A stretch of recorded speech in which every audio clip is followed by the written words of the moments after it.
Essa apresentação é uma leitura e comentário de alguns aspectos desse artigo, O Nascimento do Canibal, um debate conceitual, que foi publicado na revista História Crítica, número 36, em 2008. O que ele faz é um debate teórico sobre as origens desse termo canibalismo, canibal, a figura do canibal, como aparece. E ele vai ligar diretamente aos escritos do próprio Colombo.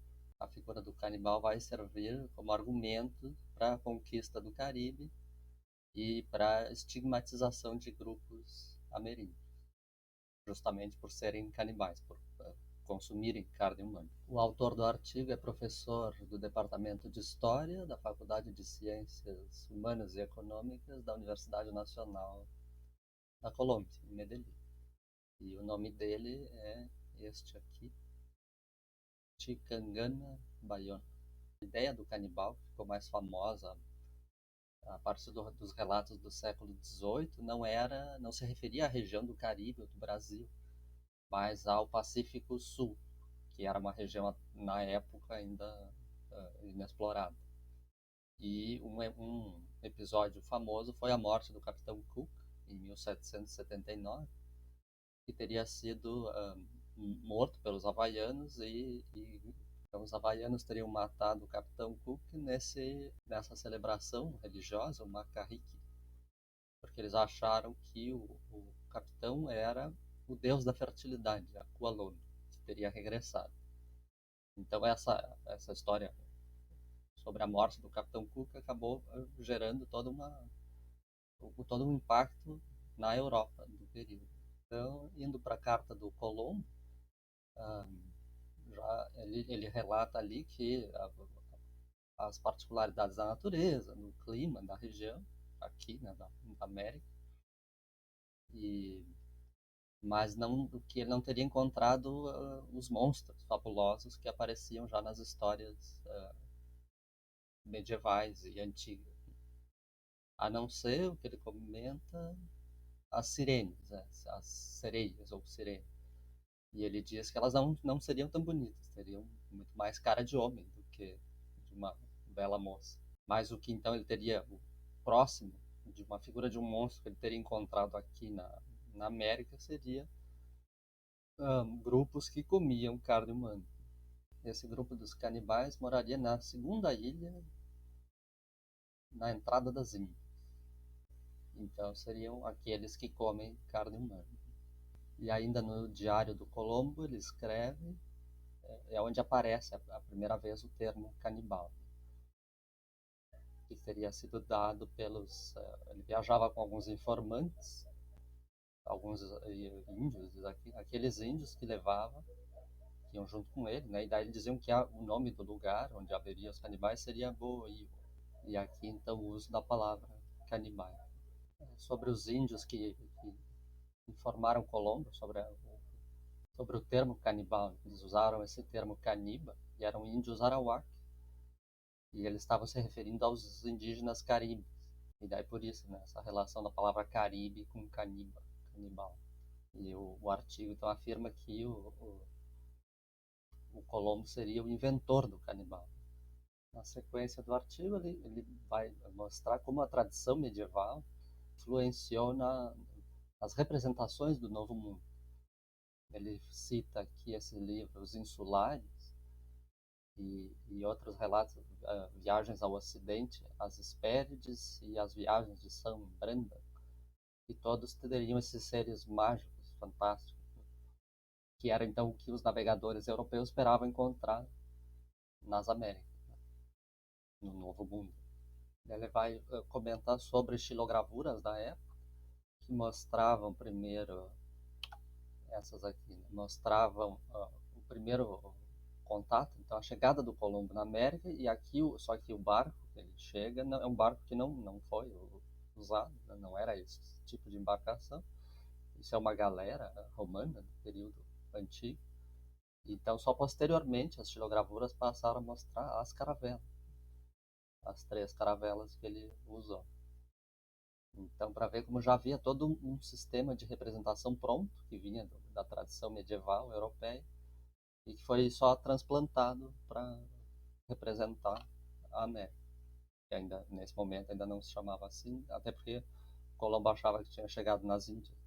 Sobre o conflito entre os indígenas locais, os indígenas tainos consideravam os indígenas caribes como violentos, belicosos, e acusavam esses de serem os canibais. Né?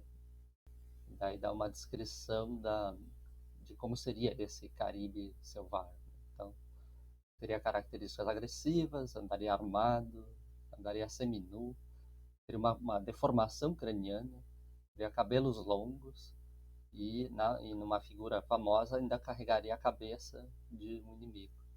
E foi essa imagem negativa que foi a mais difundida, então, como representação dos indígenas.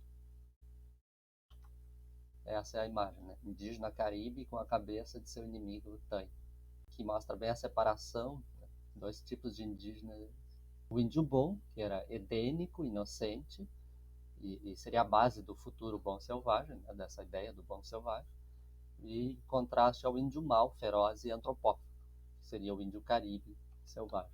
Sobre o termo canibal, então, seria uma corruptela do vocábulo caribe, que significaria inicialmente ousado ou audaz. Já para os arawak, era a palavra que eles usavam para inimigo.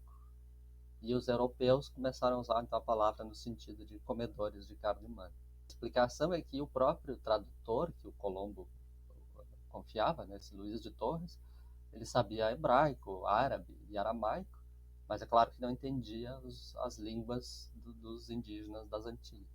De uma só palavra, né, canibal, acabou se desenvolvendo vários sentidos, sendo que alguns muito pejorativos, né, como o caso desse comedor de carne humana, ou ainda de um inimigo, né, no caso dos Taino, se referindo aos caribes. Sobre o outro termo, que em geral é confundido, né, são ditos juntos, né, canibal e antropófago, como se fossem a mesma coisa.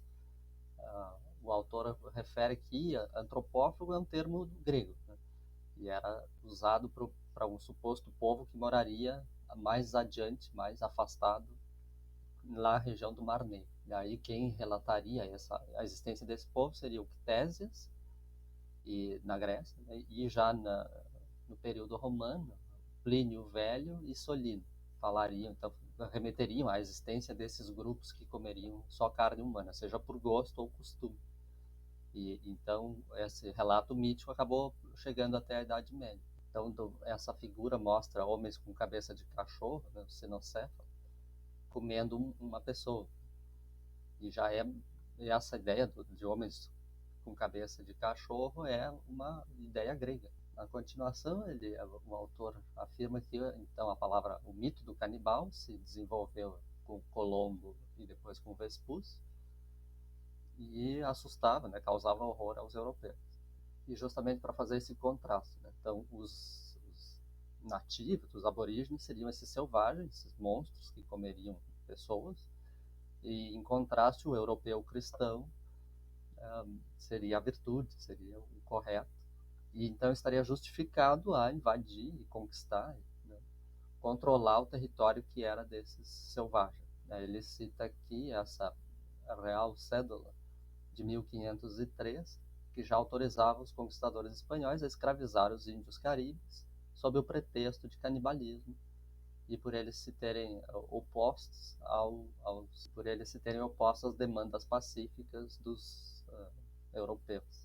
Ele cita dois autores que vão também notar que muitos indígenas que não eram associados de modo algum aos rituais antropofágicos acabavam todos entrando nessa classificação de canibal, e claro, só com a justificativa de serem atacados e dominados pelos europeus.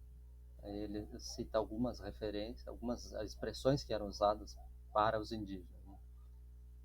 Bárbaros, velhacos, feras, sepulturas de homens, seres inferiores no geral. Ele cita mais um pesquisador, Ronald Raminelli, desse dicionário do Brasil colonial, que explica uma diferença entre os termos exocanibalismo e endocanibalismo. O exocanibalismo seria um festim, seria parte da guerra, né? então onde os prisioneiros seriam devorados. Já o endocanibalismo é mais um ritual religioso, figura como a ingestão de carne de amigos ou parentes mortos. Entre tapuias, não haveria melhor túmulo do que as entranhas dos companheiros. Seria uma forma de respeito, né, de como lidar com a morte dos entes queridos. Na sequência, ele afirma que, então, que toda essa construção do canibal não tinha provas materiais, né, era só relatos de outras, ou de alguns indígenas inimigos de outros indígenas, ou e somado às fantasias que já vinham da própria Europa.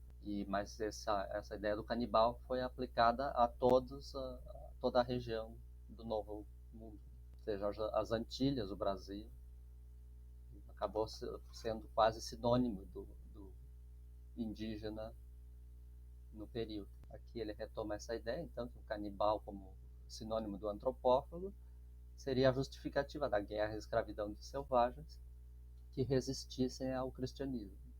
E caso resistisse, então, a guerra contra esses indígenas seria justificada. E aqui, mais uma vez, a ideia de que o termo canibal, que originalmente seria só para os indígenas caribes, acabou servindo para todos os outros grupos, né? Ainda ele cita alguns aqui: poblanos, mexicas, tupis, guaranis, e a todos que resistissem de alguma forma à invasão europeia.